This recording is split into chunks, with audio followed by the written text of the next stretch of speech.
મીડિયામાં આપ સૌનું હાર્દિક સ્વાગત છે।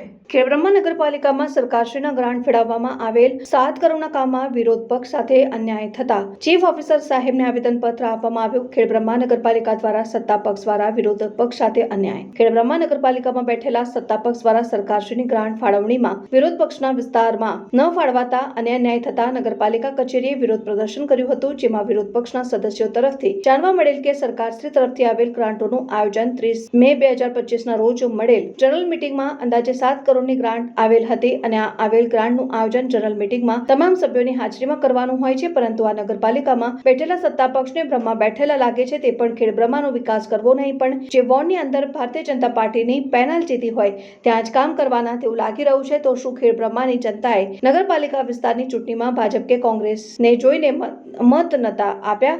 માણસની માણસાઈ અને તેનું કામ અને એના વિસ્તારનું વર્ચસ્વ જોઈને લોકોએ મત આપ્યા હતા અને આવી માતબર રકમની ગ્રાન્ટો સરકાર ફાળવતી હોય એમાં પણ 7 વોર્ડમાં ફાળવવામાં ન આવે, અમુક જ વોર્ડમાં માતબર રકમ ફાળવી એક કામ કરવાનું તે યોગ્ય લાગતું નથી ને સત્તા પક્ષ દ્વારા તારીખ 25 મે જુલાઈ 2025 ના રોજ જનરલ મીટિંગનું આયોજન કરવાનું નક્કી કરેલ હોય તેમાં વિરોધ પક્ષ દ્વારા સખત વિરોધ નોંધાવ્યો છે। રિપોર્ટર વિનય મહેતા, ન્યૂઝ 7 ઇન્ડિયા, ખેડબ્રહ્મા।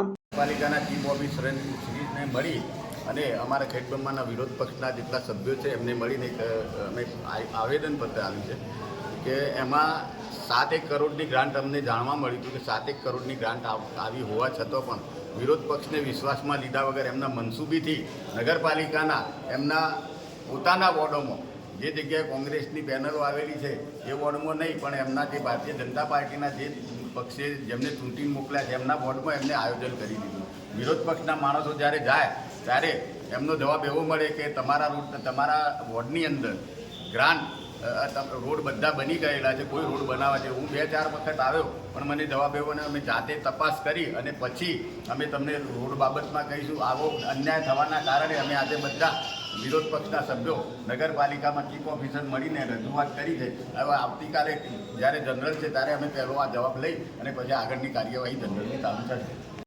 બોલું હા ચાલુ કરો। રણજીત સોલંકી આજ નગરપાલિકાના ચીફ ઓફિસરના અને વિપક્ષના તમામ સભ્યોએ આવેદનપત્ર આપ્યું છે।